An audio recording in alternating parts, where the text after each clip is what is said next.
you familiar generally with the literature on carbon monoxide poisoning? Yes. Specifically, are you familiar with the paper by DeMaio and Dana on carbon monoxide poisoning in open spaces?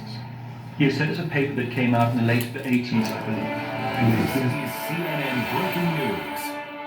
I'm going to take a break from the trial of Officer Chauvin to bring you other important breaking news from a nearby suburb. CNN has now learned the former Brooklyn Center, Minnesota police officer Kim Potter is being charged in the killing of Daunte. That bitch gonna fry now. Correspondent Adrian Broaddus is live from Brooklyn Center. Adrian, walk us through what we know. Well, John, we know the Washington County prosecutor has told CNN he will charge that officer, Kim Potter, with second-degree manslaughter.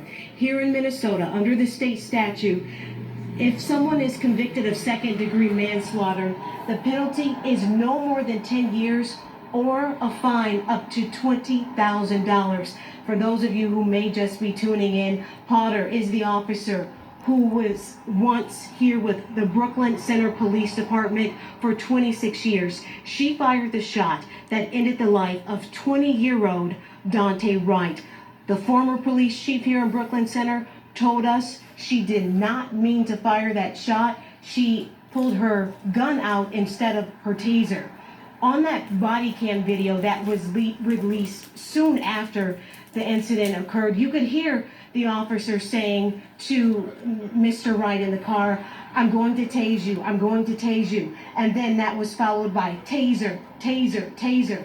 And yelling taser, taser, taser is what officers are supposed to do before they deploy their taser. But that did not happen. The family of Daunte Wright has said they have a hard time accepting what happened to their son on Sunday was an accident. So again, breaking news at this hour, the Washington County attorney tells CNN he has filed second-degree manslaughter charges against Potter.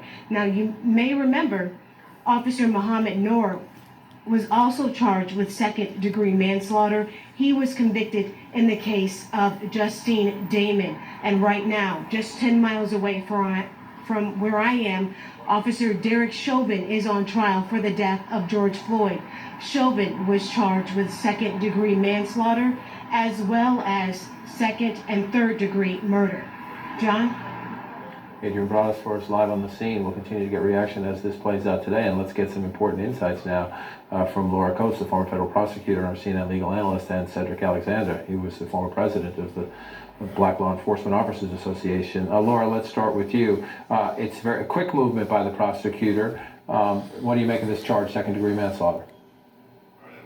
Well, based on what we've learned from the now attempted to be resigned chief, this idea of accidental, this notion here is saying that culpable negligence is going to be the standard here. Now, what does that mean, culpable negligence? It means that you are grossly negligent and reckless in your behavior. You created an unreasonable risk that would lead to death or bodily harm. And so you've got this 10-year penalty as a ceiling of it. But on that notion, this is very early on in the prosecution's case now. It could be graduated to a higher charge. There is always a chance it could be reduced. It's I don't murder. know how it will be reduced, but it always could go up. Remember, Adrian just spoke about one of the officers in the past, Muhammad Noor, charged with one crime and added on the third degree. Same thing with Derek Chauvin. But it's all about whether or not this prosecution is going to be able to prove that this officer created an unreasonable risk, that you reached for believing it was a taser and accidentally, purportedly got your gun. Was that reasonable for you to make that mistake? Was it reasonable for the period of time that you held the